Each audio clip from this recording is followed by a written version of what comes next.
Ni muda mrefu tangu tuzungumze magwiji, au sio? Umetutupa sana. Mimi nafurahi sana, nimefurahi sana. Sijalala kuanzia tushinde league, maybe nitalala leo. Mimi naomba wasikilizaji wetu, kama ni mwanaume lazima ukuwe mashabiki wa Arsenal once in your lifetime, ndio uweze ku witness hope, fear, frustration and expectation all at the same time.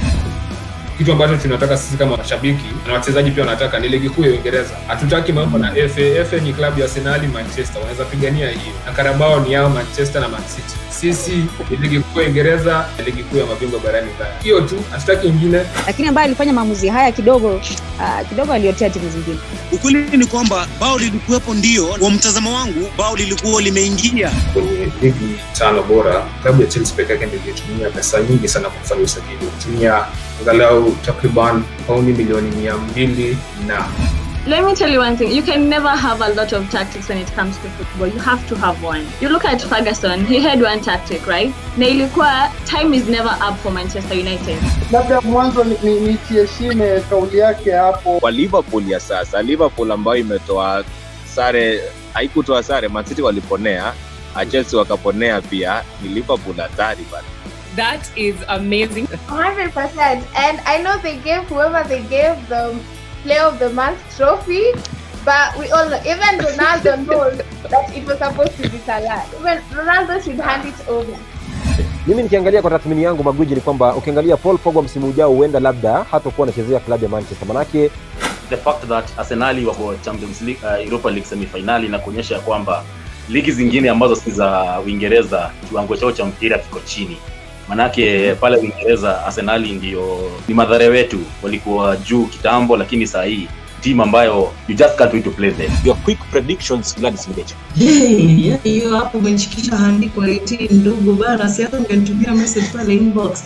Naweza sema wamekuwa the worst title defenders na watataka kujiredeem. Najua watajituma, I am sure watawinio game. Real Madrid 2, Chelsea 2, Arsenal sijui watamkaje, Manchester United I think wataenda tu kupimwa COVID, Italy so I think itakuwa road trip, wataenda tu road trip, Italy warudi. Hizo sita predict road trip hapana. Okay.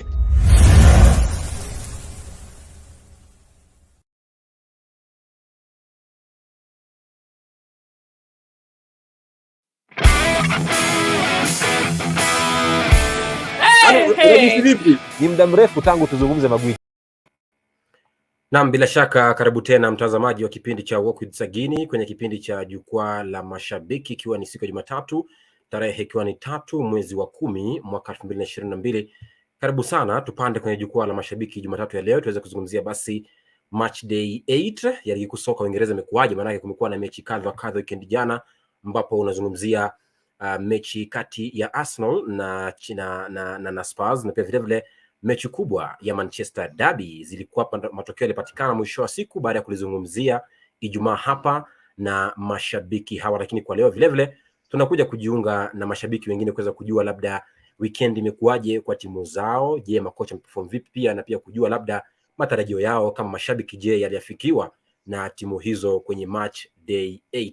Nitakuwa naye Undercover ambaye ni shabiki wa Manchester City, vile vile nitakuwa na Mark Kinyanjui ambaye ni shabiki wa Arsenal, nitakuwa pia naye vile vile Dan Ogega ambaye ni shabiki wa West Ham United, na vile vile pia nitakuwa naye kaka JP ambaye ni shabiki wa klabu ya Manchester. Wote hawa wanajipanga kuweza kuingia, lakini kwanza naona kuna Undercover iko hapa vile vile na Mark Kinyanjui na anaingia haraka upesi kaka JP. Karibuni sana magwiji kwenye kipindi cha jukwaa la mashabiki Jumatatu ya leo.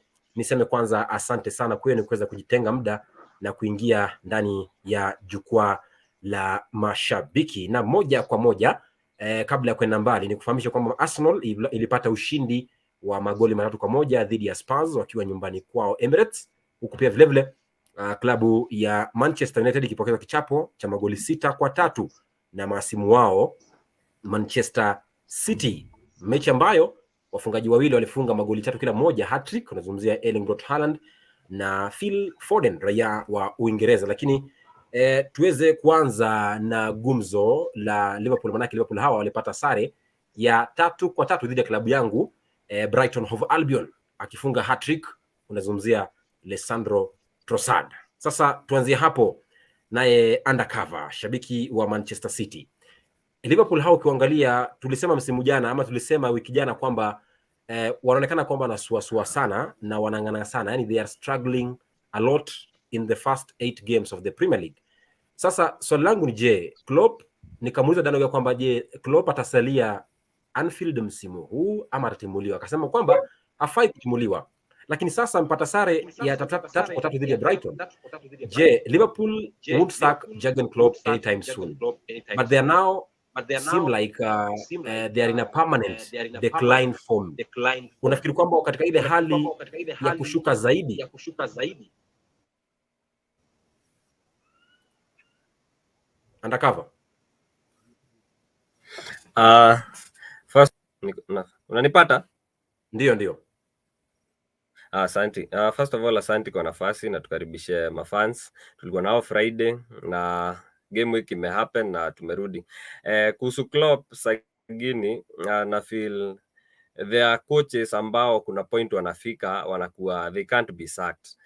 Kuna ile pedigree ambayo coach ako nayo na ana set standards kwa club fulani, anakuwa hawezi kuwa sacked. A few in the world of football, kuna Pep Guardiola, Jurgen Klopp tumemzungumzia, na pengine Carlo Ancelotti. Wale ni makocha ambao hadhi yao haiwakubalishi kufutwa ama kuachishwa kazi kwa njia yote ile. Unapata ni makocha ambao wakifeel time yao imefika ya kuenda ndio wataondoka, lakini sidhani Klopp atakuwa anafutwa na Liverpool anytime soon. Na feel whatever ameachieve na Liverpool ni kitu kidogo imekuwa ikiwatoka for the longest time now, because angalia wali have kungoja for 30 years ndio kushinda Premier League yao ya kwanza. Champions League ndio wamekuwa kishinda, but then again alikama akainstill ile discipline pale tactically na wakaweza kushinda Champions League. Kuzungumzia mechi ya Saturday Sagini, itakumbukwa kwamba Friday nilizungumzia Roberto De Zerbi ambaye ni kocha anaye replace Graham Potter ambaye aliondoka na akaelekea zake Chelsea. Nikasema De Zerbi aliingia pale na akasema hata kuwa anabadilisha mambo mengi, because ni kocha ambaye ana feel you don't fix what is not broken. Na true to that, tuliona kwa ile mechi alicheza almost the similar system ambayo Graham Potter alikuwa ameinstill pale Brighton, na walicheza very bravely. Ungeangalia hata walikuwa wanacheza out from the back, zile passes za kuattract the Liverpool press, na utakubaliana mimi kwamba Liverpool the first press ya Liverpool ilikuwa inabitiwa virahisi sana. Another thing yenye ilisababisha Liverpool kupoteza ile mechi ama kupoteza point 2 ni Trent Alexander-Arnold.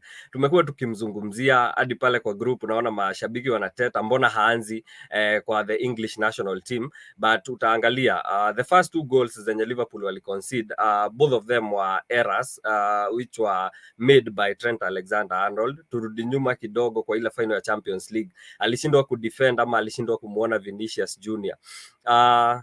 Pia Klopp hakufanya anything good kudefend Klopp, because kwa pre-match interview aliulizwa kama Trent Alexander-Arnold ana shida yote ya kudefend, akasema he's a good defender, but clearly within the first 20 minutes alikuwa ashatuonesha yes, defender. Angalia pia tactic ya De Zerbi kwa ile mechi, wali make sure almost always Trent Alexander-Arnold alikuwa anajipata in a 2 versus 1 situation. Alikuwa anapatwa na Leandro Trossard na yule mchezaji ambaye tulizungumzia last week kwa show ambaye ni McAllister, huyu Argentina. Alafu finishing na chances zenye waliweza kucreate, Trossard alikuwa na get into those spaces na ana convert zile spaces. So na feel De Zerbi alifanya kazi mzuri sana. Wachezaji wa Brighton pia wamemkubali, na that is the only reason Liverpool walipoteza zile point 2, because honestly speaking Brighton wangeshinda ile mechi. Nimetumia dakika mingi lakini asante. Bila shaka Mark Nyanjui, the next 2 fixtures that Liverpool wako nazo ni kati yao na Arsenal wakiwa ugenini kule Emirates, alafu baada ya hapo kwenye ligi kuu soka Uingereza watakutana pia na klabu ya Manchester City wakiwa nyumbani kwao Anfield. In those 2 next fixtures, how many points can Liverpool collect? Mark.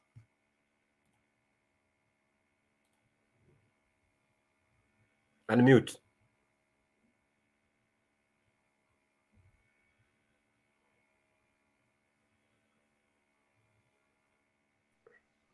Right. Kama unanipata kaka JP? Yes, nakupata. Umeuliza Ndio. kuhusiana na ni alama ngapi Liverpool wanaweza wakaokota kutoka dhidi ya Arsenal na vile vile Manchester City. Nameweka sawa kabisa mwenzangu aliyetangulia hapo kuhusiana na masaibu ambayo yanayokumba Liverpool kwa sasa hivi. Na okay, poteza mechi mara moja mara mbili tunaweza sema maybe a bad day in the office, lakini ni kama msimu huu kuna kitu ambacho Liverpool wanakikosa toka kikosi chao kizima, na I guess maybe the best person mwenye anaweza address sana the main issue ambayo ina affect Liverpool sasa hivi ni kocha Jurgen Klopp, kwa sababu ukiangalia this is a team that has been winning. Hii ni timu imekuwa number 2 ukitoa Manchester City kwenye ligi ya Premier. Ukiangalia pia imekuwa very competitive, but maybe naweza sema kwamba ndio mwisho wao, lakini siwezi nikasema ni mwisho wao kwa sababu ukiangalia Liverpool team ni kwamba haja change pakubwa apart from Sadio Mane ambaye aliondoka and again a few injuries. Naweza sema maybe kwa the likes of kina Naby Keita ambazo zina come through zinarejea zinaondoka na midfield yao kwa jumla. But ukiniuliza mechi kati ya Manchester City kati ya Liverpool na Arsenal na kati ya Liverpool na Manchester City, I think these two matches ndio zita determine whether Liverpool msimu huu hawapo kwenye kinyang'anyiro even top 4 ama itatoa course ya Liverpool, kwa sababu I think these two matches can ndio zitatoa kabisa mwelekeo wa sisi kujua if Liverpool is done and dusted ama they can now we can see a different Liverpool, because Arsenal sahi confirm, na ukiangalia Arsenal Kenya Arteta amefanya sasa hivi kwa that team wana play freely na kutana na Liverpool. If Liverpool can show their capability na waweze kushinda hiyo game, then of course with Manchester City at Anfield gonna be a tough match because actually City haven't won there for more than 10 years. Kwa hiyo naisi if they can get points from Arsenal then go beat Manchester City or get a draw, I think itakuwa mwamko mpya kwa Jurgen Klopp and the boys, but it will be a tough game especially if they can draw against Brighton. Unajua kwamba sasa hivi Arsenal pia they have only lost one game na wanakwenda kukutana na Liverpool. They have every confidence ya kuonyesha kwamba they are here for something this season. Ila I think Jurgen Klopp maybe has to address a few issues kutoka kwa squad yake, of course kutokana na mchezaji kama Trent Arnold when going forward is good, but going back yani could defend is weak. Alafu pia atafute the good combination is in his midfield, because pia Nunes pia kwenye striking has been misfiring, though amesema kwamba people should give him time. Now time is getting out of hand. Na unapata kwamba when a striker is not scoring, when the team is not performing, they blames left, right and center. Anyway, wacha tusubiri those two games, but I think they are the determining factors kwa Liverpool season huu msimu. All right. Kinyanjui, in the next two fixtures that Arsenal has, they play. Ngoja kwanza, nafikiri kuna itilafu kimetambo hapa kwa kwamba ume-unmute. Okay, Kinyanjui, the next two matches that Liverpool has is against Arsenal, against you guys at home at Emirates, and then the second match is against Man City away. How many points can Liverpool collect in their next two Premier League fixtures?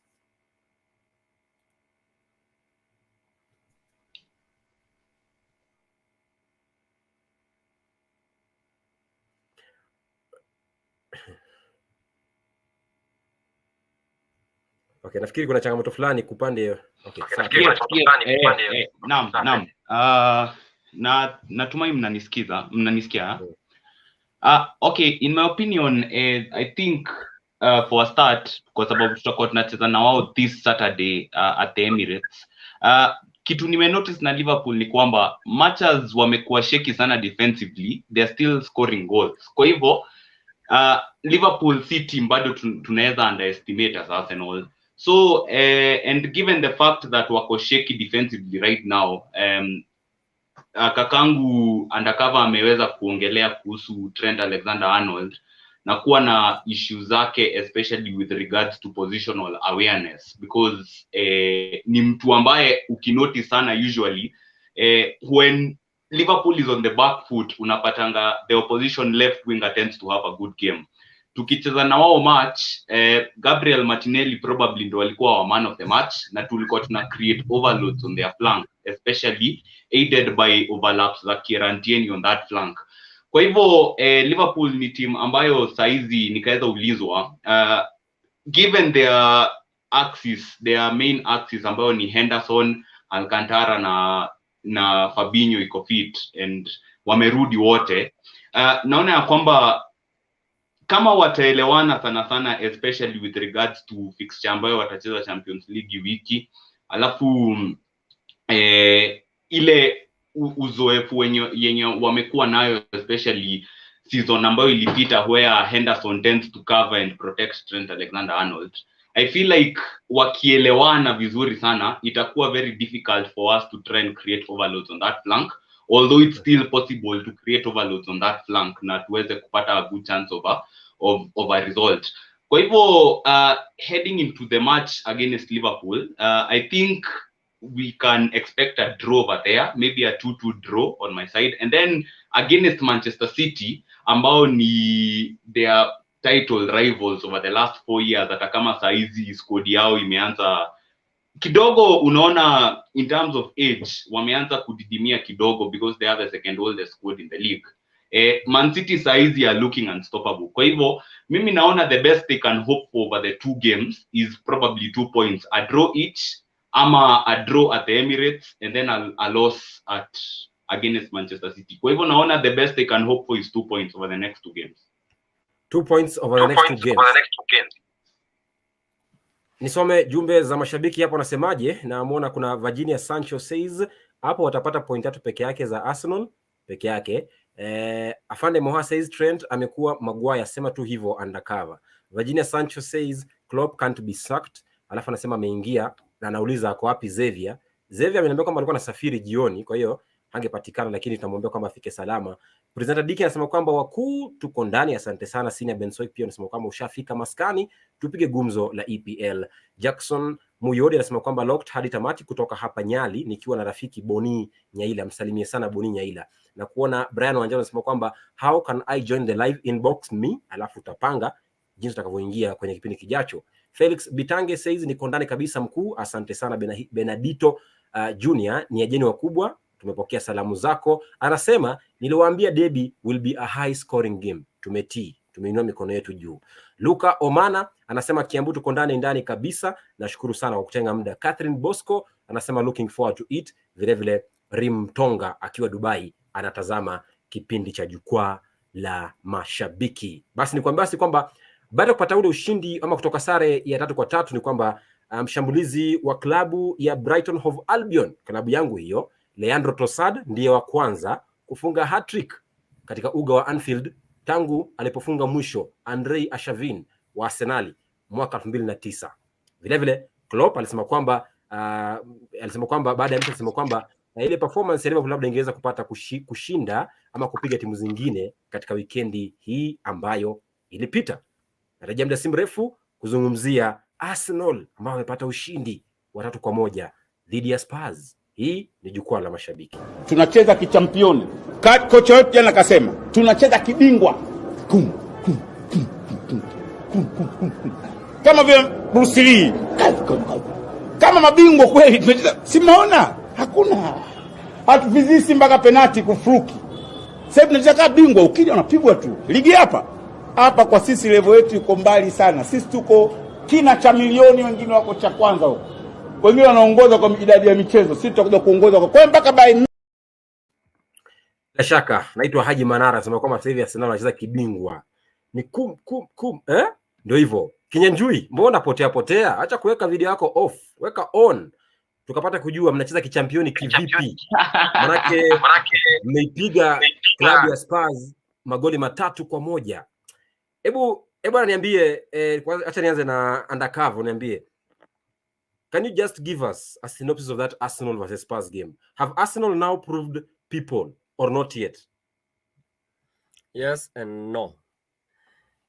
Yes, because nilisema kwa show ya Friday that Thomas Partey will be very essential in Arsenal's win, ama draw ama loss.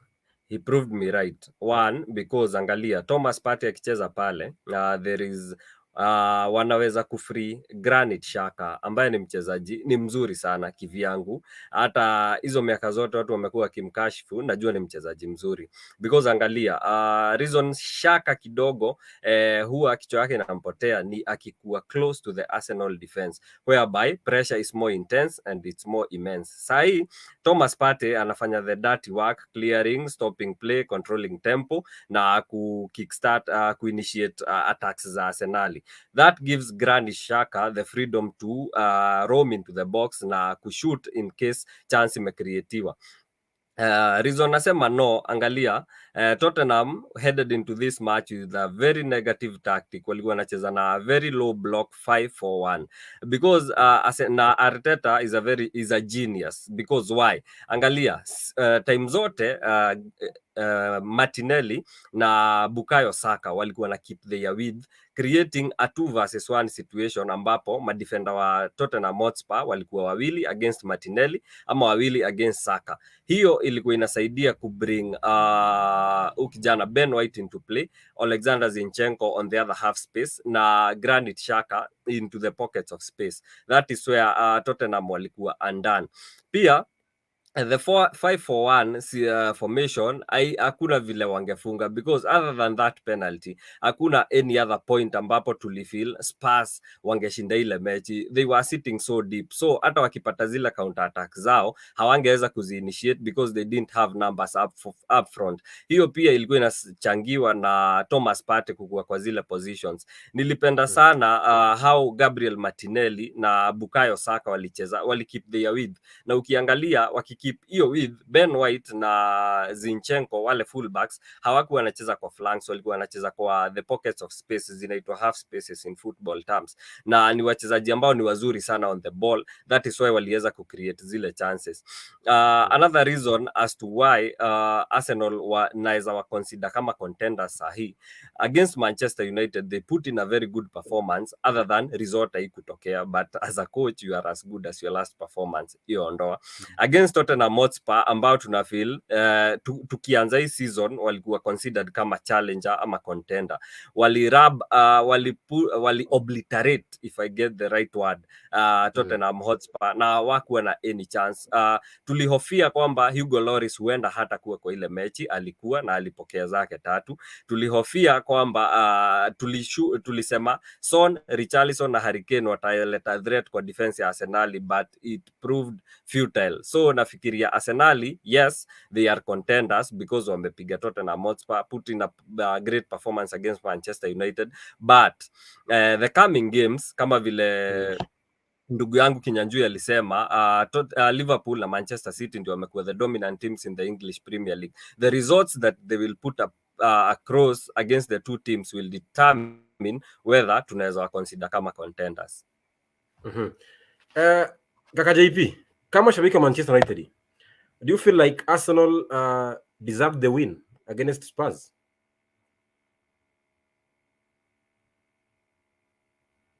Yeah, of course, Arsenal will deserve win. Yeah, from the word go, formation, style, na kujituma, each player. Not just sometimes in a team, and especially in those big games, you want your players to turn up for the day. Na exactly that is what happened kwa kikosi cha Arsenal. Ukiangalia from goalkeeping mpaka sasa hivi, and I think William Saliba returning back kwa hiyo backline ya Arsenal, it has really helped Arsenal. Ukiona hiyo backline ya Saliba, Gabriel kule nyuma, kitu ambacho wanakifanya sasa hivi, yeah, they are proving to be one of the best combos sasa hivi ukiangalia kwenye defense za EPL. Na mimi ukiniuliza, Arsenal 100% turned up for the game in that particular day, Unapatanga hizi matches kubwa like a derby or any other big game, if you want to know that a team is serious, inategemea how players have turned up for that specific day. Ukiangalia kwa jinsi tu ambavyo players wanajituma, kwa jinsi tu ambavyo players wana cover spaces for their, yani tuseme for example beki the right back amepanda, what does Martinelli do, what does Bukayo Saka do? They turned up for the day. Na ukipata kwamba a team has turned up for the game, kupata ushindi is not a big deal. Na ukiangalia Spurs pale, starting from the formation, na the players individually, kuanzia kwa Richarlison, Harry Kane, Heung-min Son, apart from scoring, yani akikuja kwa hiyo game alikuwa amefunga hat-trick. They never turned up for the game. Ukiangalia na formation ya Antonio Conte, exactly had come for something like a draw or anything else that inaweza happen kwa hiyo game. So for me, Arsenal deservedly walikuwa outright winners kwa hiyo game, na ninasema kongole kwa Arteta, because what he has really created from this Arsenal squad is one of the most kitu ya kuigwa, kwa sababu ukiangalia Arsenal in terms of transition, in terms of when they lose the ball, I think amekopi vitu more pia kutoka kwa Josepe Pep Guardiola. Huyu ni coach ambaye amekuwa nayo kule Manchester City, because ukiangalia Arsenal, the way Zinchenko anatumia akiwa kwa left wing, atakuwa anaingia ndani to cover those spaces. Unapata Arsenal wanakuwa wengi even in the midfield, anakuja ni kama anasaidia midfield. The same thing happens to the right back, depending on where the ball is. So ukiangalia now when Partey is in the holding midfield, unapata that is the best thing that ever happened to Arsenal. Ukipata kama Partey hayupo kwenye squad ya Arsenal, there is something they are lacking, because the likes of Sambi Lokonga, they are good players, but hawezi cheza what Thomas Partey can play in an Arsenal squad. So unapata na free Granit Xhaka, and Arsenal are enjoying football right now. Na naweza sema kwamba if Arteta, yani hao vijana wanaweza cheza the way they are playing right now, I think the only thing that can stop Arsenal from winning the league this season maybe it's Manchester City, because they look confident, wana play freely. Ukiangalia they are looking dominant, wakipoteza ball they are coming up to cover spaces, everybody is running. Na unataka your team, even unapata kwamba hata hamna ball, but how the players are running, how the players are covering those spaces, it means a lot kwamba this is a squad that is hungry for anything, get, and that is exactly what has been missing in Arsenal for a long period of time. Na hiyo ndio kitu Arteta sasa amecalculate in that squad. Everybody is playing, everybody is enjoying football, and when everybody is enjoying football, results is gonna happen too. All right. This is what Rio Ferdinand said after the game, that is Arsenal against Spurs. Alisema hivi, alisema kwamba yeye anafikiri kwamba, na amemtaja hapa undercover, akasema kwamba William Saliba alikuwa na wakati mzuri sana. Alisema kwamba how many times did he come out with the ball when he was under pressure? He was calm and showed composure beyond his years. Remember, ndio msimu wake wa kwanza nchini Uingereza baada ya kuhamia Arsenali, licha kama msimu alikuwa kwenye mkopo kule Ufaransa, lakini amerejea na ndio msimu wake wa kwanza na bado anaputa man of the match performances. So tuseme kwamba kongole kwake. Lakini kabla ya kwenda kwake Mark Kinyoje, niambie udhaifu wa klabu ya Spurs. Nipitie jumbe za mashabiki hapa. Kuna wewe anasema kwamba labda mnazungumzia Arsenal sana. Kuna Starboy Kaka Saka says good analysis, still lonely at the top. Aish. Idris Mashumbe anasema Liverpool bado tupo. Asante. Hoods Koech anasema kwamba naje Sagini, nilikutext nilidai ni join but umeninyima chance. Ai bana, sija kunyima. Nafikiri labda hatujawasiliana, labda sijaiona, lakini samahani. Nitaangalia baada ya kipindi. Elvis Indiaza Gustavo Newcastle 001 anasema only World Cup can stop Arsenal. Nakumbuka nikisema watatoka hapo juu November. Okay, tungoje tu itakuwaje. Alafu Aisha Swab anasema joined, asante sana na kuona. Wamboi Sylvians 2 anasema keep it up Sagini, nashukuru. Idris anasema kwamba mnachocha hii Arsenal sana na tunajua second leg huwa inawalemea. It's true, yes, but give credit where it's supposed to be. Mgala muwe lakini haki yake mpe. Haya, karibu sana Dani Hama. ambaye ni shabiki wa klabu ya West Ham. Karibu sana kwenye kipindi cha jukwaa la mashabiki Jumatatu ya leo. Lakini niende kwake Mark Nyanjweze kuniambia huyu mkufunzi ambaye tunamzungumzia hapa ni mkufunzi wa timu ama wa klabu ya Spurs. Unazungumzia Antonio Conte. Kabla msimu kuanza tulisema kwamba ndio amefanya sajili kama 5-6 hivi ambazo zinaweza kufanya kuwa yeye pia kuwa mojawapo ya makocha ambao watakuwa nawania taji la ligi kuu soka Uingereza.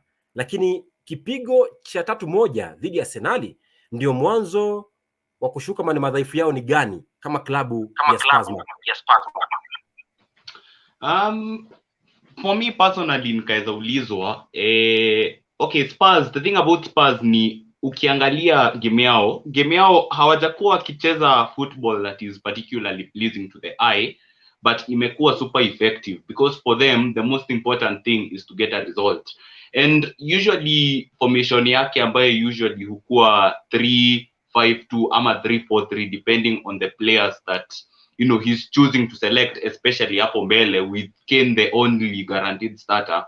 Unapatanga ya kwamba under natural circumstances having a double pivot of Højbjerg na Bentancur, yes, much as ni workhorses ambao watacheza short simple passes na ni watu ambao watacover space kwa sababu wako na hiyo energy, wana lack imagination ambayo inahitajika ku create something from the center of the park. So there is how do I put it, an overemphasis on Harry Kane kuwa mtu ata drop deep na atumie passing range yake kutafuta Son ama Richarlison when he plays ndo wa get on the end of his passes, ama saa zingine when Kulusevski starts on the left kwa sababu anaweza tumia mguu wake wa kushoto kujaribu kuoperate those half spaces ambazo kakangu watakava alikuwa anasema, alafu atafute atumie hizo angling zake kutafuta the willing runner from the right. Unapata usually it works for them, especially on the counter attack. Na ukiangalia game yetu against Arsenal, hiyo ndo kitu walikuwa na target. Walikuwa na ngoja Ben White na Zinchenko wa invert into midfield, alafu watumie hizo gaps ambazo both fullbacks wameacha kujaribu ku attack hizo spaces, and actually that is how walipata nafasi yao ya kupata hiyo penalty ambayo waliweza kuipata. But unfortunately for them, kwa sababu there is an over reliance on Dyer kuingia into midfield kuwasaidia, Dyer matches anajua kuorganize the defense, na hiyo ndo kitu watu hawaoni. He is very good at organizing his teammates, and that's why anajua kucommunicate, and that's why anakuanga never present kwa all coaches wenye washai coach Spurs tangu aweze ku join your club. Now unfortunately in such a situation ni unapata naturally by having a player like that, naturally unatoa midfielder ambaye anaweza kupea an extra option especially in attack. Na hiyo ndo reason unapata they got found out eventually, and that's why unapata they are struggling big time, especially in the Champions League. Tuliweza kuona ile mechi ambayo waliweza kucheza wakati ambapo waliweza kucheza na Sporting Lisbon.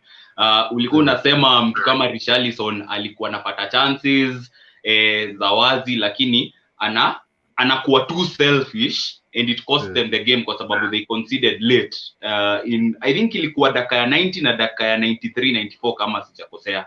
So for them that is a big problem tactically, and also another big problem for Spurs kuna term ambayo wanaitwangu wanayo. Watu hupenda kusema the Spurs way. Unajua the Spurs way ni ile design ya they'll turn up but it's Spurs. Wako na hiyo mental block ambayo inawalimit. I don't know what their problem is, hata kama wako na serial winner.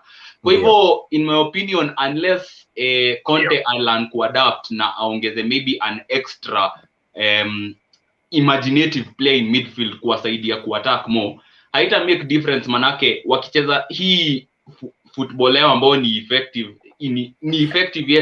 yet but not pleasing to the eye, but wasiweze ku show something for it at the end of the season in terms of trophies, which is the very point and the very reason Antonio Conte kwenye hii club. I think watakuwa wakiwaste time yao. Kwa hivyo those are the two things I really feel and think that Antonio Conte needs to work on if they are to move forward as a football club. Bila shaka ameligusia kwa undani kweli kweli. Labda kwa kumalizia gumzo hilo la Spurs, unafikiri kwamba shida ni gani kwa Spurs, Dan? Kwanza nianze kwa kuwasalimia jioni njema kila mtu. Sorry nimeingia nikichelewa sababu hitilafu za kimitambo hapa na pale, lakini sasa mambo yako shwari. So as far as I think my opinion about why they are struggling is a bit technical, kwa sababu ukiangalia in all the games that they've played wamekuwa hakuna pace kabisa kwa zile games ambazo wanacheza. Hakuna excitement you feel like what you can see at Arsenal. Kuna ile excitement ambayo you feel about teams ambazo ziko serious. And that is down to lack of a system ambayo imewaka kwa players. I don't think the current system is bringing out the best in all players.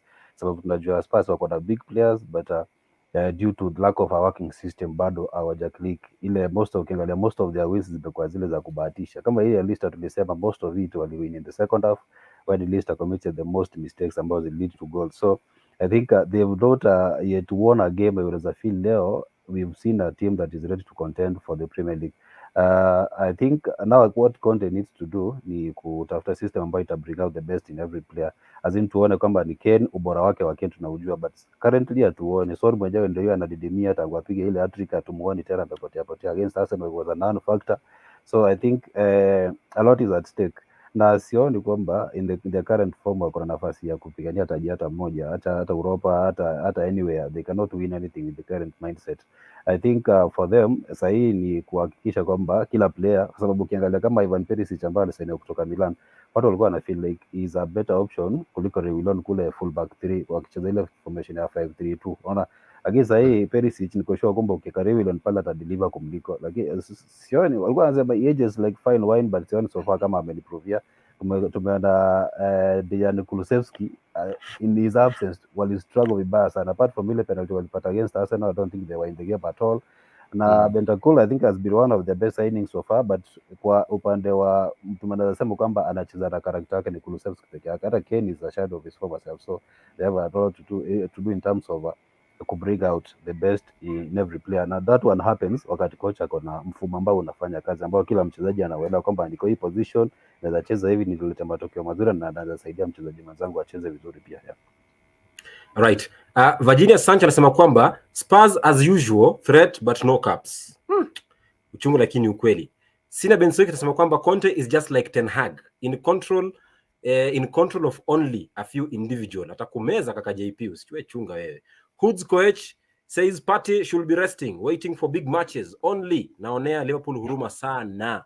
Partey ni good player, anaweza create na kutumia chances zake vizuri. Msimu na msifu peke yake. Fenosech Okumu says Conte ameshindwa kutumia Perisic na Bisuma ndio ina create shida. Muchogo Cyrus anasema kwamba Arsenal is playing really well. However, to remain at the top, they need a deeper squad depth. They have to add a defensive midfield as a backup for Partey and a winger hapo kuback up Saka na Martinelli. Let's go and thrash Liverpool on Sunday. Itakuwa rahisi. Sidhani kama ni rahisi hivyo mnadhania. Idris Mashumbe says keep up the good work, good show. Sina Bensuk says Arsenal huwa ni wale flower girls bado, lakini for now they are better than United. Sasa imetokea Manchester United. Watu wa Arsenal yao. Imetokea Manchester United. Lazima utaje Manchester. Haina neno. Feno Okumu says no party. Wamboi Sylvians anasema keep it up. Right. Personally I think Spurs, nafikiri kocha ndiye tatizo. Manake utamletaje Perisic miaka 33 alafu mwache Reguilon kama alivyosema mwenzangu Dan Ogega, lakini hayo ni ya Spurs. Imesema dakika ngapi? Dakika 40, dakika 20 za kuweza kuzungumzia derby kubwa. Muda si mrefu Manchester derby inakujia hewani. Tulia. Nilifariki. Niache na changanyikiwa mchungu wangu kweli. Akili zangu niko hopeless. Nisamee, unarudia kila siku. Mimi nataka nikuue. Jamani, mimi naaga dunia. Ndio. Kaka JP, mbona mnaaga dunia? Shida liko wapi jana?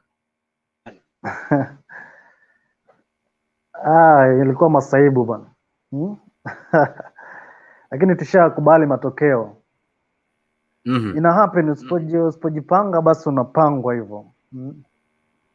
Kwa hiyo kama shabiki unahisi ni wapi tulikosea kama Manchester United jana dhidi ya City? Nahisi kwamba nilikwambia, nimetanguliza pia kuambia kuhusiana na hizi mechi kubwa, kuhusiana na wachezaji kutana na pia nahisi kwamba nitamlaumu pakubwa sana kocha Erik ten Hag kwenye mechi ile ya derby la Manchester jana, kwa sababu kuna vitu vingi ambavyo pia bado hajaweka sawa kwenye kikosi kile cha Manchester United, mfumo na nahisi kwamba sidhani hata kama David De Gea pia atabaki kwenye klabu ile ya Manchester United chini ya Erik ten Hag kwa misimu miwili mitatu ijayo, kwa sababu inaonekana kwamba kuna kitu ambacho kinakosekana kuanzia transition kutoka kwa goalkeeping, defense, midfield mpaka striking. Mimi ukiniuliza jana, vitu vingi kuanzia goalkeeping, defense hatukuwepo, yani hatukutana for the game the whole 90 minutes. Of course it was a high scoring game. Mwanza naweza taja kuhusiana na the midfield 3 ya Scott McTominay, alafu pia mchezaji Eriksen pamoja na Bruno Fernandes. Ukiangalia Erik ten Hag bought players, na najua kwamba when you buy big players there is a reason why you buy them. Hawezi buy Casemiro 5 winner Champions League, a proven winner, and still sits in the bench na umleta in the summer to assist you in the holding midfield, then haumchezeshi. Alafu unamwanzisha Rashford who is coming from an injury. Okay, Cristiano might hajakuwa kwenye form maybe, but you know there are players that they age as wine. Now ukiona Cristiano Ronaldo, okay, anaweza sema kwamba is not the same Cristiano that was like 5 years ago, lakini I didn't see the reason as to why the reason as to why Cristiano Ronaldo never even hata kuonja 2 minutes in that particular game. It's just a matter of coach got contented with the same score that ilipiga Southampton 1-0, ikapiga pia Leicester 1-0, and they beat Arsenal through attacking football when Arsenal dominated us. So yeah, the likes of Scott McTominay wakamdanganya coach that is back to the player ambaye anaweza cover the whole midfield and stuff, and I think that is where Erik ten Hag need to actually stamp authority kwenye squad yake. Okay, tunaweza sema kwamba of course City is also in another level. It's very little, is the best team in the land, and lakini the way United turned up for that particular game, it gave City even more room just to overrun them in every section of the pitch. Unaget? Because ukienda kwa Antwerp in the derby and City are the champions of England, then chicken out from the start, you expect a more beating, and especially that is how City exploited United. Na nilijua tu if Pep Guardiola is gonna start with Foden, then Haaland plus Kevin De Bruyne, United gonna be on yani nilijua tu watakuwa pabaya, and that is exactly what Pep did. Kama ngazata na Mahrez none, and of course there was Jack Grealish and on the left na Vitkayo, and I think City are just the best thing that Erik ten Hag never took his homework well, kuread how to deal with City, because hata tumekuwa na Ole was hajafanya vizuri, but he was good at doing a homework when playing derbies in a game like Manchester City.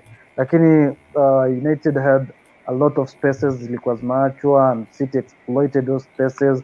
Then De Gea cannot play from the back, and unajua Pep ten Hag, that is how he's used to playing from the back, even the vitu ambavyo vilikosekana in that particular game yesterday. Alright. Dan, hii club ya Manchester ukiangalia mechi ya jana, magoli 6-3. In your own view, do you think Manchester United was weak, or was it that City were just lethal? How ilikuwaje? Is it United were weak or City were just lethal as usual? Kuna kitu kaka JP highlight hapa very important. Waliacha space, they were outrun in every department, and that one is down to one thing. They were not aggressive enough.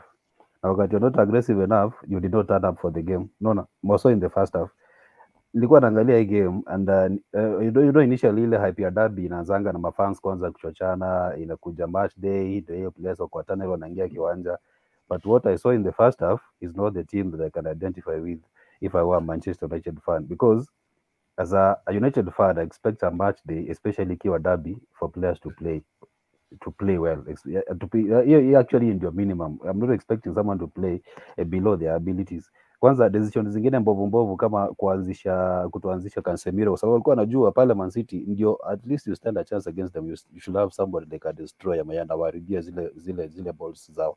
Alafu kama ile kona uliona Eriksen anaambiwa Mark Haaland, how on earth can you do that? Eriksen ukiangalia half the height ya Haaland, unaona he has no chance, unaona. So right from the tactics za coach, unaona hii ndio game watu wanaweka Cristiano anakuja na zile mbembe zake anawatishia kabisa, sababu ni player amecheza game hizi types, anajua how to manage such games.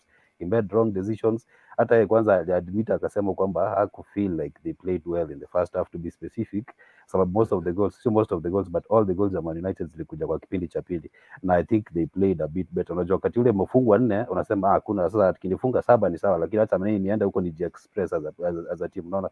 So for me I think the biggest blunder walifanya ni allow Man City to be in their true colors, and that's the worst mistake you can do as any team, unaona. Nakumbuka last season against West Ham towards the last, ilikuwa I think the third last game, hata City walikuwa shocked, they are 2-0 behind, hawakuwa na expect kitu kama hicho kifanyike. So that's what you do against Man City. Hakufanya homework yake vizuri venye JP amesema, na hiyo ilipatia City nafasi ya kujionyesha na ule weledi wao kucheza ball, kwa sababu ukiangalia you cannot have 2 players scoring hat-tricks on a derby day against one team. It has never happened. It's done kama ishaifanyika kwanza. Na ukiona kama Malaysia, I think to be fair, he had a good game, hata kama alitolewa half time. Ni player ambayo ukiangalia body language yake, hata akiingia pale anajua kwamba anapeana 100. Unaona wengine hawakuona. Eriksen kwanza alikuwa pale, si kuamini alimaliza 90 minutes because he was not a factor at all kwa ile game. Na I think it should be a lesson kija kwa derby ambazo zinakuja, sababu ukienda derby ni kama ile game ya Arsenal, watu wanauliza mbona Man United walishinda against Arsenal. Walikuwa wanajua hii ni game ambayo bragging rights ziko at stake. Ukipoteza pale utakuwa gums of town for the whole week. So bad approach kwanza. I think Man United they still have good players. I don't have a doubt kwamba kuna good players, but ni ile they chose not to turn up, especially kwa first half, na hiyo iliwa hurt big time, kwa sababu 4-0 down against a team ya quality ya Manchester City, you stand no chance ya come back. Unaweza piga zile za kujifuta machozi, baadaye I don't think kama ni uta stand a chance for them. I think for me the biggest take away from that game ni kwamba hawakushow up, na ile lack of aggressiveness iliwa cost vibaya sana. Na hii aggressiveness inakuja kwa kuchagua players ambao kwa aggressive. The likes of Casemiro, McTominay I think is good, ni venye kupata partner mwenye anamsaika na anambia hawa tu washambulie, tunaanza kwa shot na huko mbele. Kwanza kuna ile system unasemanga ukicheza against attacking oriented teams una sit back kwanza, you absorb hiyo nini pressure, alafu then unawashika on the counter. Hao wali sit back na hawakuwa na idea what to do akipata ball, unaona. So there's no way wangepata Man City on the counter, especially for the first half. It was so dull. Bila shaka Mark Nyanjui, unaani kwamba alistahili kuanza Ronaldo, na kama angelianza, what different could he offer for Manchester in the first half and in the second half? I don't think he'd have made much of a difference. I don't think ange make much of a difference, manake unajua what Ten Hag is trying to build, the only stylistic fit ambayo ina fit, okay, the only striker who sort of like fits what Ten Hag wants from a center forward ni Martial. Manake Martial anaweza hold the ball up, anaweza link play, akon technical enough kuwa na touch ambayo inamsaidia ku bring others into play while also running those channels. So, but unfortunately for Anthony Martial seemed reliable, partly because of his injuries and his fitness problems, and also because maybe work rate na tendency ya kuwa lackadaisical in a way. So, ukiangalia bench yake, the only other person he can, or his options, the only other person he can turn to ni Marcus Rashford. And unfortunately for Rashford is more of a left winger who prefers cutting inside. Manake pia yeye si center forward ambaye anaweza cheza na his back to goal. taking it back now to Cristiano Ronaldo. Ronaldo pia ni a very similar ilk type of center forward. Ronaldo is what I call a poacher. Yeye ni mtu tu wa ama an advanced forward. Ni mtu tu ambaye ataget on the end of crosses, on the end of channel balls na vitu kama hizo. But unfortunately for Ronaldo anatakanga ball play. Okay, si mtu anataka ball played into feet, but anapenda kuget into areas where they have much of the ball. And ukiangalia approach ya Manchester United jana, Manchester United walikuwa wame set up shop the same way walikuwa wataka wali play against Arsenal na wakacheza against Liverpool, i.e. sit back, soak up the pressure, hit them on the break. Ronaldo in a situation like that won't help you, especially against a side where ukiangalia lineup yenye Pep alitoa jana hata hakuchezesha Rodri. The plan was ataribu kuchezesha both Akanji and Ake because wako na pace ya probably could deal na Rashford. And then alichezesha all technicians in the middle of the park probably because alikuwa ataka ku create overloads na ajaribu ku take advantage of Scott McTominay's lack of positional awareness and lack of reading of the game as a lone six. And it worked wonders for him. Kwa hivyo mimi naona venye alikuwa anasema ati alikuwa respect by not bringing him on. Even had he started and even had he come on, I don't think it have made much of a difference. Ambayo Martial aliweza kuleta as that center forward who links the play. Kwa hivyo Ronaldo sidhani ni mtu ange make difference at all kwenye mechi ambayo ilichezwa jana. But Mark, even if it is 10 minutes of the second half, why bring in Fred when you are 4-1 down? Why bring in Fred to defend? What are you defending? What do you have to lose? You need a striker to try and reduce the deficit. Yeah.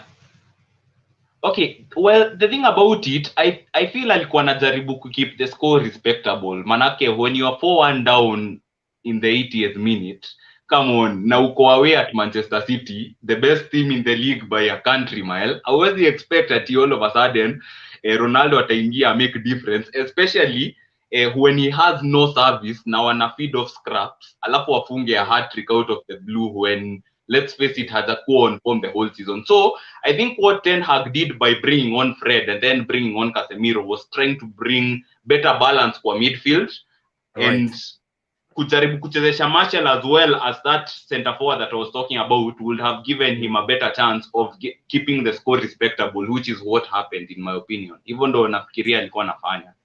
Safi. Nakuja kwa undercover muda si mrefu. Hood's coach anasema kwamba Partey should be resting waiting for big matches only na Liverpool Ruma. Kwa soma hiyo bila shaka. Valerie Ngaira anasema kwamba Sagini na aga dunia. Ushabiki wa Manchester bila shaka. Pole sana Valerie Ngaira. Lakini usijali, ndio hali ya soka hiyo. Uwezi aga dunia, tunakuhitaji bado kama shabiki kwenye kipindi cha jukwaa la mashabiki. Fen Okuma anasema kwamba I think Erik ten Hag could start Casemiro, Martial and Shaw because they are the game changer. Anasema kwamba don't blame Erik ten Hag for benching Roro because Roro's mind is not in Man U. Lakini baada ya kufomu uko chini magoli 4, mweke akufungia angalau magoli 2. Chuki ya nini? Bifu personal ya nini kwa Ronaldo?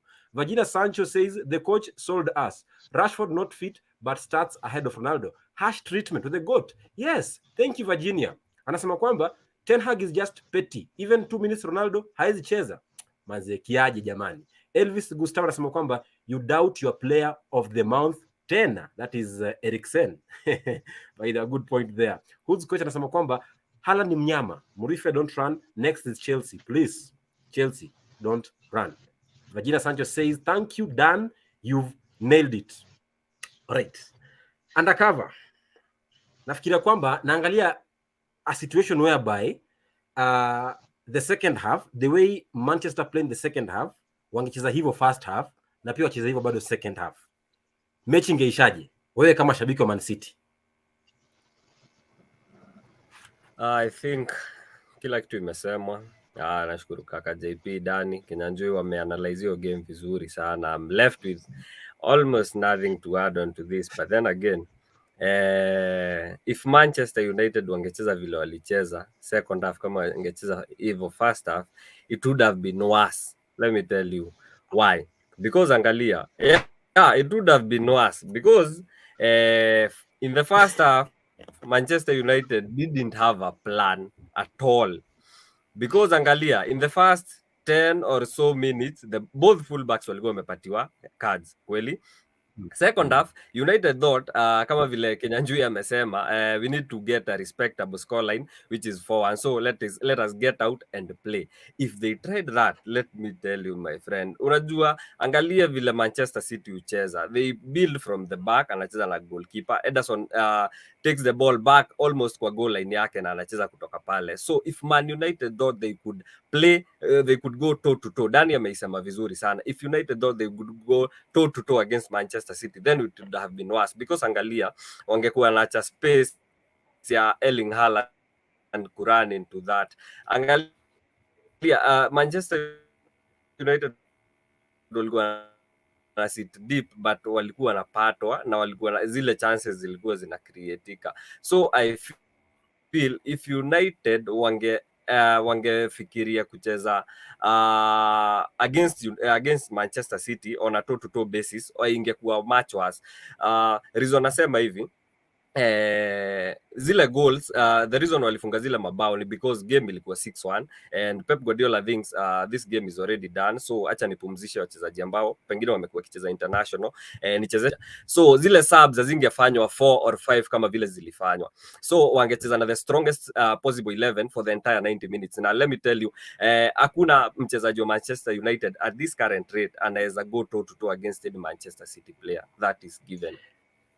Undercover, acha nikwambie kitu moja. Nyinyi kama ni wakali, tunawakaribisha katika uga wa American Express.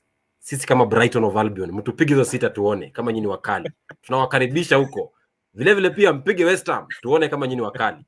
Lakini kitu moja, I know if Manchester played the way they played second half in the first half, hiyo game ingesha draw. Hamngeshinda mambo mengi hivyo.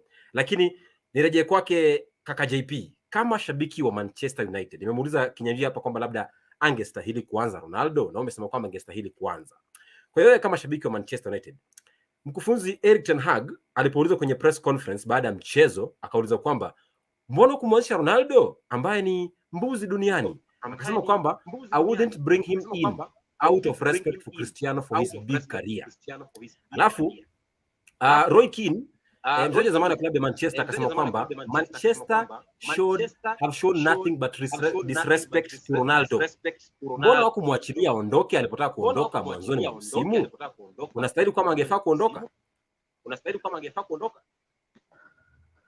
Yeah, for me ukiniuliza sasa hivi since the season started I think the best thing that Ronaldo would have done, he would have moved out of Manchester United, kwa sababu clearly apart from Erik ten Hag saying kwamba Ronaldo yuko bado part of his plan, he doesn't show that. The reason as to nasema hivyo ni kwa sababu Ronaldo is already proven himself. You don't need hata kama hatafunga mechi moja mbili, Ronaldo has already proven himself. So by Ronaldo sitting in that bench already, Erik ten Hag is creating already problems for himself, kwa sababu huwezi sema kwamba this is the best player in the world 5 times.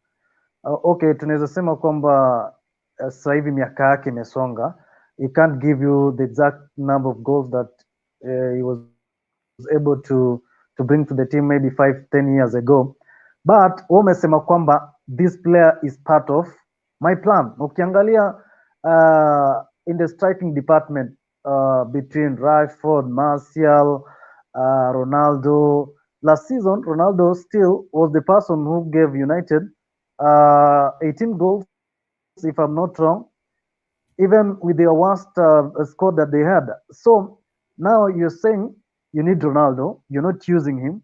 That is ni kama kufool mtu, because is either he uses Ronaldo and prove asifunge ama he plays the worst match, then now anaweza keti chini aseme I've given him chance and he hasn't given me what I want. So for me ukiniuliza, Ronaldo was just right angetoka kabla season kwanza, because Erik ten Hag on the other hand, apart from just saying that Ronaldo is in his plan, is totally feeling like Ronaldo is not part of Erik ten Hag's plan. Mi ukiangalia tangu season ianze, because you can't start maybe for example Martial and Ronaldo is on the bench. You can't start Rashford and Ronaldo is on the bench.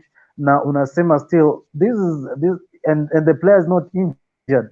Mi ukiniuliza the best thing that Ronaldo can do with his age. Now this is a player who wants to play each and every minute. Eric Ten Hag is already creating problems to himself. So the best thing, Right. even January, kama this is what is going to happen, I wouldn't be so scared. I wouldn't sitashtuliwa kuona if Ronaldo is gonna leave Manchester United, because is the only striker mwenye alikuwa amebaki pale was more goals even last season, and he's proven to be scoring goals. Okay, maybe anaweza kuwa hana ile pace yenye alikuwa nayo, but just tell a player like I want to use you, use him. If you don't want to, is not in your plans, release him. I agree with kaka JP kwamba angemwachilia aondoke, na vile vile alivyosema Dan kwamba hii ndio mechi ambayo labda unahitaji experience. Casemiro aanze mchezo, Ronaldo aanze mchezo, because my question is why do you prefer playing a 50% fit Rashford over 100% fit Ronaldo? Why? And this is a derby. Kweli kabisa hapo Ten Hag anakosea, lakini jumbe yake Benedito Junior anasema kwamba Manchester United coach hayuko serious, anaeka aje Casemiro na Ronaldo nje. These players have proven themselves even in Champions League. Ronaldo would have been introduced at halftime. Huyo akona spirit ya kukam kwa field na kutafuta bao and change the game. Umeona hata kwa Euros huwa anafaitia timu yake huko Portugal. Kauli yake Junior. Hoods coach says Haaland ni mnyama. Murife okay, tunasoma bila shaka. Alafu Feno Okumu says City outtrained United in the midfield. That is the main cause. Benedito Junior says Chelsea, we understand right now they are struggling, but Chelsea in form is a nightmare to City. Hope you saw last season. Anyi mtapigwa tu nyinyi pia, nyi Chelsea ampo. Hoods coach says Manchester United shida yao ni kubwa sana. How can you bench Ronaldo na Casemiro? Pia vile vile analalamikia kwa benchi kwa Ronaldo na Casemiro, anasema kwamba how Anthony tried everything to push Man U. Martinez alipewa kazi ya kusumbua Haaland. Wakasahau Foden ako vizuri kufunga mabao. Anasema kwamba Ten Hag anajaribu kufanya project ya Arsenal, but for me Arsenal is another Man City. Good gaming. Wewe acha mchezo. Huwezi compare Arsenal na Man City. Vipi? Mechi nane wakati City imeshinda ligi misimu 5 imepita. Acha mchezo wewe Hoods coach. Lakini kongole kwenu kama Arsenal. Anasema kwamba Sagini haukuongelelea Shaka, that boy now is in another level. Discipline na change na anafaa hiyo captain band. Kweli kabisa. Feno Okumu says Fred was used as a winger where we had to attack. Aliingia kudefend magoli 4. Feno Okumu says if Man U could play the way they played in second half, Man City wangekuwa na chao. Ukweli kabisa Okumu, ingeisha draw. Elvis says Man United played well in the last 20 minutes against different team. City with those subs. Sibado ni City. Okumu says Sagini nikumbuke next time. Okay, ni inbox. Coach says Sagini please ni connect Friday. Inbox. Feno Okumu says no room for Roro. United he is not the same Roro we knew. Mbona basi mkamkwamilia? Mwache aende. Kama mtaki demo mwache aondoka apate boyfriend mwingine. Okumu says ako bado kwa plan za Ten Hag cause mechi ni nyingi atacheza. Sidhani. Lakini sawa. Okay, acha tumalize kipindi, lakini kwa kumalizia mimi nafikiri kwamba labda kama angeanza Ronaldo na aanze Casemiro basi mchezo ule ungekuwa tofauti. Maana yake ukiangalia kipindi cha pili walivyocheza Manchester United ni kwamba kama wangalicheza hivyo kwenye kipindi cha kwanza labda matokeo yangekuwa ni tofauti kwa klabu hiyo ya Manchester United. Sasa kwa kumalizia Dan, United scored 3 goals against a City which can score 6 goals. Ina maana ni gani? Maana ni kwamba if they are resilient enough as a collect results even on a bad day, but they must be ready to show character any given time. Na nimekuwa nikisikiza mkiagi kwamba ingeisha hivi, ingeisha different. I can guarantee you, I think in a side undercover kwamba on a good day, which was yesterday, because we got an opportunity to kuona Man City in their true colors, aingeisha vile. It could have been even worse for you guys, because for one, unaona ange substitute wale watu watano. So it's literally like you played like a subpar Man City, unaona. So for Man United, they still have a good team. I believe that. I'm beyond convinced that you have a good team, but the problem is consistency, because you've got 12 out of 12 in the last 4 games. But now the issue is when you face bigger sides, you guys muna bottle it up. You are chicken out kabisa. I was so disappointed. Unajua mimi nilikuwa naangalia derby kama mtu ambaye ako neutral kabisa, sina stake pale. I'm just there to watch good football I mean. Sasa kuona bwana mtu mwingine ananyanyaswa. So next time I think what you can take away from this game is kwamba if you show character na upate determination nzuri mkiingia, mtastand chance ya kupata results nzuri. Kwanza coach mzuri anastahili kumotivate players wake, waambie ndio you are facing a good team but we also are 11 in this field na we need to show that we want it more than the rest. Unaona, naweza kupatia example kama ile Chelsea wakicheza na Barcelona 2012, yeah, they came back with a good result regardless odds zilikuwa very much against them. I can give you many examples but that's one of them. Na like last season I think Man City will struggle kucheza against West Ham, they struggled kucheza against Brighton and Hove Albion. Those are teams coach anapiga homework, anawaambia this is Manchester City, you should be ready to suffer for moments but timu ukipata pia moments zenu, make the most of them. That should be the right approach because in terms of talent, in terms of resources, they are way above you guys. Ukiangalia budget yao every summer I think half the Premier League, so lazima to live the reality kwamba their role is bound to have the best team in terms of talent and everything. So issue ni how do you deal with that? It's a reality that you have to deal with. You deal with that by having the right frame of mind, by coming in with your best abilities on show. Unaona, usikuje pale kuogopa hivi ni Man City yako sawa kabisa atatupiga huyu, lakini tujaribu damage control jinsi niliona Janet Fred anaingia ya nini. Ingia pale mshtue kwanza, aone kwamba you also have you are in the Premier League in your own right. Unaona, so for Man United going forward I am expecting players wacheze. Malaysia na Fernandes should be the benchmark ya vile mnastahili kucheza. Au ni players on any given day ukoshua watakupatia 100% regardless of the opponent.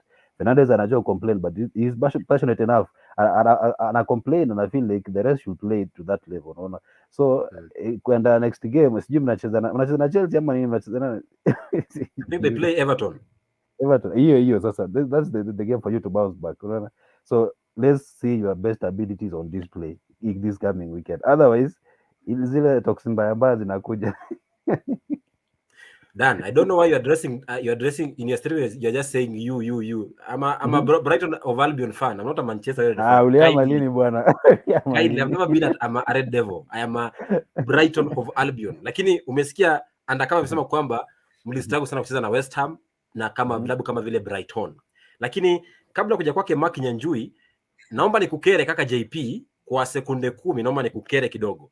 Tangu ondoke mkufunzi Alex Ferguson mwaka 2013, jana alikuwa kwenye mchezo jana, alikuwa amenungunika sana mzee, mnampa diabetes, mnampa kansa ya moyo, mnampa ugonjwa wa kisukari, yani hamna huruma nyinyi kama Manchester. Lakini tangu ondoke mwaka 2013 ni kwamba hadi sasa Man City pata vikombe 5 vya ligi kuu soka Uingereza, Manchester 0, alafu vikombe vyote kwa ujumla kila mashindano 12 kwa City 3 kwa United. Average points 85, 68 kwa Manchester. Alafu ukiangalia hapa chini kwenye jumla zile za chantoi kidogo ndio uweze kuiona kwenye jumla ya pesa ambazo mmetumia labda hela nyingi kama United dhidi ya City hawa takriban zaidi ya nukta 0.5 hapo hivyo bila shaka. Kwa hiyo spend a lot but no caps for Manchester United. My last question goes to Mark, City conceded 3 goals against United. What does it mean for City?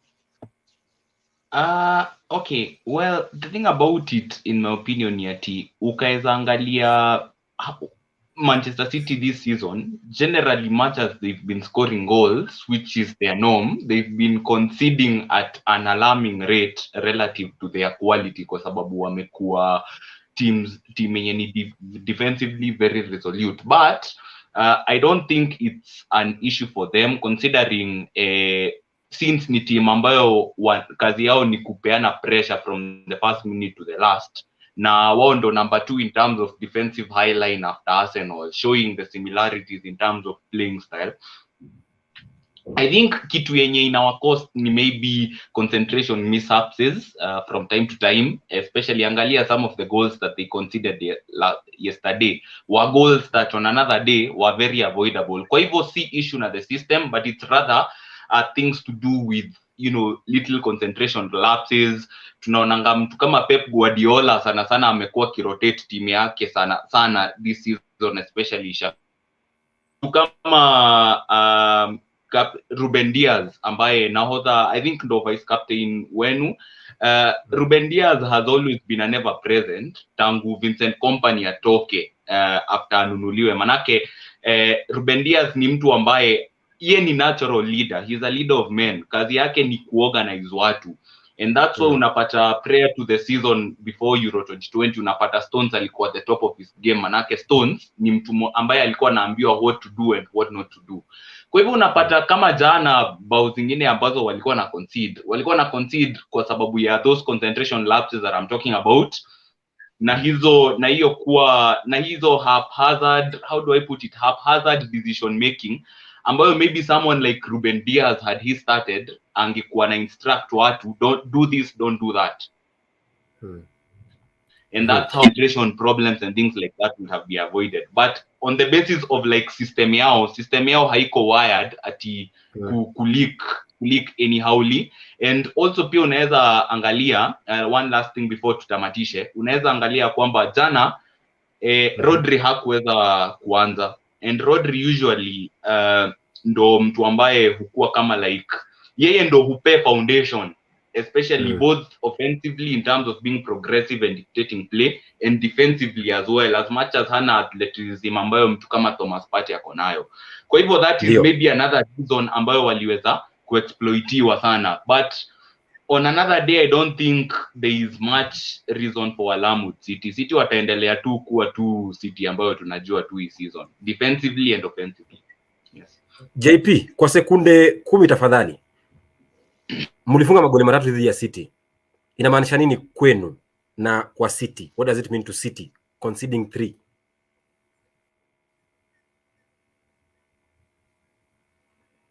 Unmute.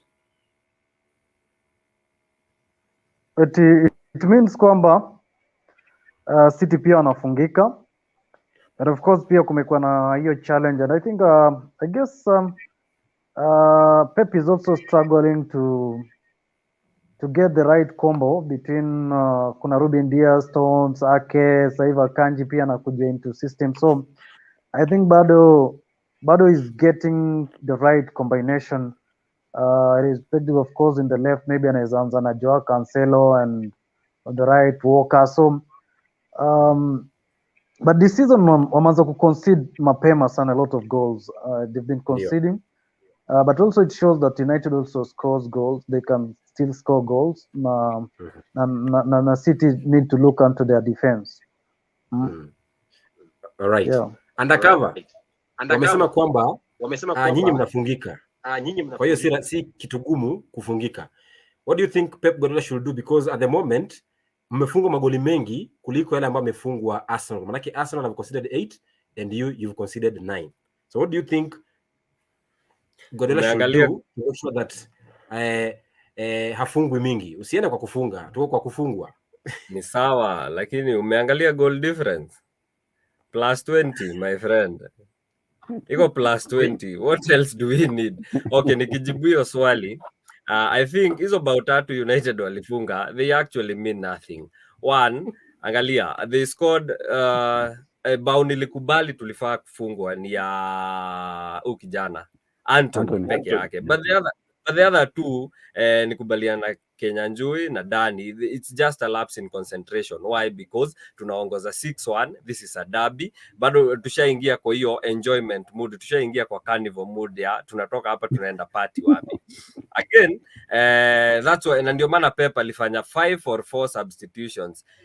On United side, ni watu walikuwa wana come from 4 consecutive winning run. Hiyo 4 consecutive winning run walikuwa wanapiga nani? Southampton 1-0, Leicester 1-0, Arsenal sijui ngapi. But okay, nilitaka sana Xavier akuwe hapa because Man United scoring zita 2 goals, acha na hiyo bao moja, because that was a good goal. Any goalkeeper would concede that goal at any given point. That was a good goal, but the 2 goals is just a lapse in concentration. Nilisema hapa Friday, you are facing very different Manchester City. Manchester City ya kitambo ukiwafunga ilikuwa inapoteza ile concentration, mental character inapigwa chenga, hapo wanapiga comeback. Sasa hivi utatufunga bao 3, tutapiga comeback, tutakupiga 6-3. It is a question of not how many goals you will score against Manchester City. It is a question of how many goals will you concede from Manchester City. Memaliza, twende tukakule. Okay. Taarifa kwako undercover, Virginia Sancho says watakuja tu Old Trafford, tunawangoja. Tushaenda ile place ule mtu wa Gor ako. Taarifa hiyo.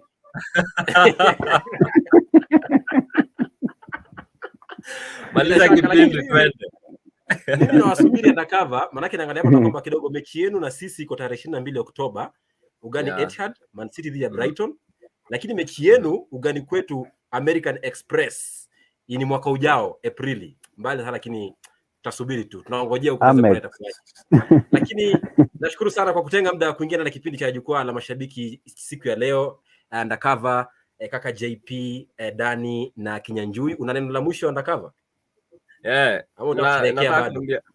Nataka kuambia watazamaji wewe ni nabii. Pale kwa ukurasa wa kitabu almaarufu Facebook ulisema tutakuwa na an extraordinary scoreline.